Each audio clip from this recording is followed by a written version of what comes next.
महाराज जी, मेरी उम्र 35 वर्ष की हो चुकी है। आज तक जिस बात से मन अशांत रहा है कि क्या जीवन में कर्म प्रधान होता है या जो भी होना है वो पहले से ही लिखा हो चुका है। महाराज जी, गत 35 वर्षों में जो पाप जाने अनजाने में मुझसे हुए, क्या वो सब पहले लिखा जा चुका है? नहीं, क्रियमाण है, ये लिखे गए हैं, अब लिखा गया है, अब इनका हिसाब आगे होगा। प्रारब्ध दुख और सुख का निर्माण करता है। बहुत मेहनत कर रहे हो, सफलता प्राप्त नहीं हो रही, तुम्हारा पाप का प्रारब्ध है, वो तुम्हें दुख देने के लिए इतना प्रभाव दिखा रहा है कि तुम सफल नहीं हो पा रहे हो। और तुम छोटा सा काम कर रहे हो, उन्नति पे उन्नति होती चली जा रही, तुम्हारा पूर्व का पुण्य प्रारब्ध है। जैसा ऐसा नहीं कि पाप कर्म के लिए प्रारब्ध है, नहीं, पाप कर्म कर चुके जो हैं उसे प्रारब्ध कहते हैं। हमारी बात समझ रहे हो?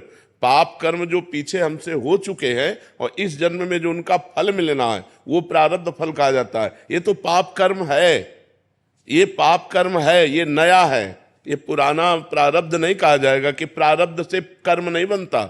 प्रारब्ध फल देता है, दुख या सुख, विपत्ति या संपत्ति, हर्ष या शोक, ये वो देता है। वो ये नहीं कहता कि तुम किसी लड़की को छेड़ो, तुम किसी का हिंसा कर दो, तुम किसी की बेईमानी कर दो, तुम किसी की घूस ले लो और कहो कि हमारा प्रारब्ध था। प्रारब्ध नहीं, ये नया कर्म तुम्हें भोगना पड़ेगा।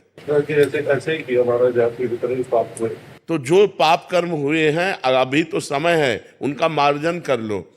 तीर्थों का अवगाहन करो, गंगा आदि तीर्थों का अवगाहन करो, नाम जप करो, भगवान की कथा सुनो, भगवान की शरण में हो जाओ।